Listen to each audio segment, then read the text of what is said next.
फेब्रुवारीच्या शेवटच्या टप्प्यात इस्रायल अमेरिका विरुद्ध इराण युद्धाला सुरुवात झाली आणि आता त्याचा फटका जगभरातल्या इंधन पुरवठ्याला बसायला सुरुवात झाली आहे। अर्थात भारतालाही याचा मोठा फटका बसायला आता सुरुवात झाली असं म्हणायला हरकत नाही। सध्या मी वरळी मुंबई या ठिकाणी आहे, ज्या ठिकाणी गॅस सिलेंडरचा एक डेपो जो आहे तो या ठिकाणाहून या सगळ्या भागात हे गॅस सिलेंडर जे आहेत ते जात असतात।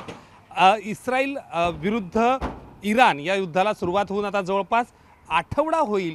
आता या आठवड्याभरातच याचा फटका जो आहे तो भारतात बसायला सुरुवात झाली आहे। गॅस सिलेंडरचे भाव जवळपास 60 रुपयानं वाढलेत आणि एकंदरीत बघितलं तर आता या सगळ्या म्हणजे प्रत्येकाला कसा फटका बसतोय या व्यवहारामध्ये किंवा या धंद्यामध्ये गेल्या 35 वर्षांपासून काम करणारे सत्यवानजी आपल्या सोबत आहेत।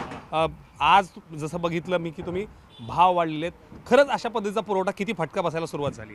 आता एक 2 दिवस झाले आता माल कॉमर्शियल येत नाही। छोटे आहे रेग्युलर एक लोड 2 दिवस प्रॉब्लेम आहे।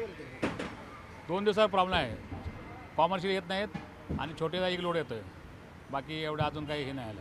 बरं, तुम्ही जो आता जसं तुम्ही आधीच सांगितलं की 35 वर्षांपासून तुम्ही याच्या आधी असा कधी तुटक फटका कधी बसला? नाही, काहीच नाही।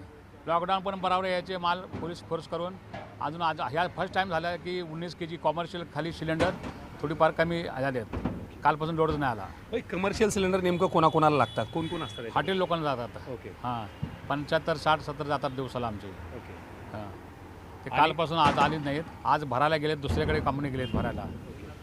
बरं, हे कमर्शियल वगळता घरगुती सिलेंडरचा दररोजचा फ्लो किती असतो, त्याच्यात किती तफावत आहे? आपला 1.5 लोड असतोय घरगुती सिलेंडरचा, ते आज एकच लोड आला आणि काल एक लोड आला होता। आठवड्याभरात जर ही परिस्थिती असेल तर अजून जर फटका बसला तर किती याचा ताण वाढू शकतो? कारण 35 वर्षांपासून तुम्ही हे सगळं बघताय, त्याचं काय नेमकं? थोडा भरपूर प्रॉब्लेम होतो।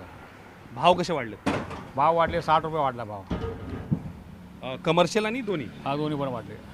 म्हणजे आपल्यासोबत आहेत 35 वर्षांपासून, खरं तर मुंबईत याच व्यवहारात ते आहेत।